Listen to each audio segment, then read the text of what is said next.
Hey, what's going on, guys? I'm going to tell you today about Irish veterans in the Korean War. And there were quite a few Irish veterans that fought in the Korean War. And in 2013, a monument was erected in their honor.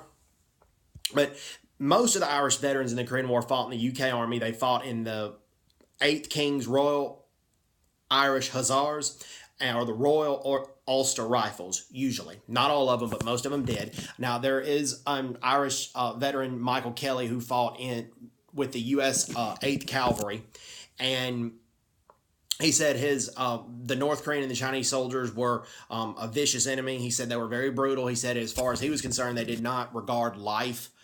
They had low regard for life. And Michael Kelly definitely believed in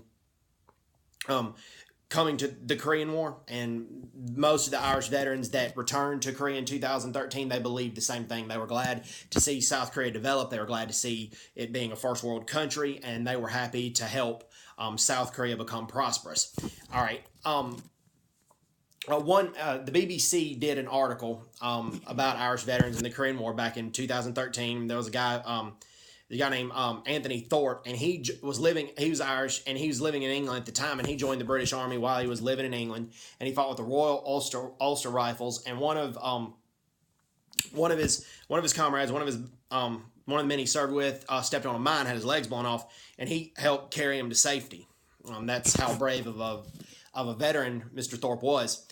And also, if you go to the UN Memorial Cemetery in Busan, the monument's not erected there, but you will see some graves of some of the soldiers in the UK Army, and some of the ones that are Irish, they'll have Irish flags next to them. I personally did witness that during one of my visits to the UN Memorial Cemetery in Busan, and we need to honor them, especially on St. Patrick's Day, but we need to honor them every day. And I think on St. Patty's Day, I need to bring this to your attention because we need to remember their brave sacrifices.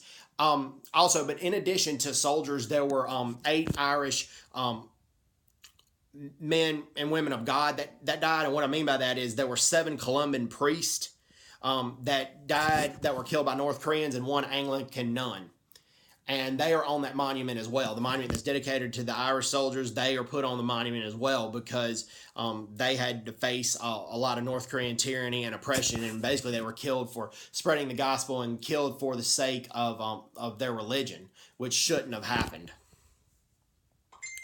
So anyways, hope everybody's doing well. Take care, and God bless, and bye-bye. Bye-bye.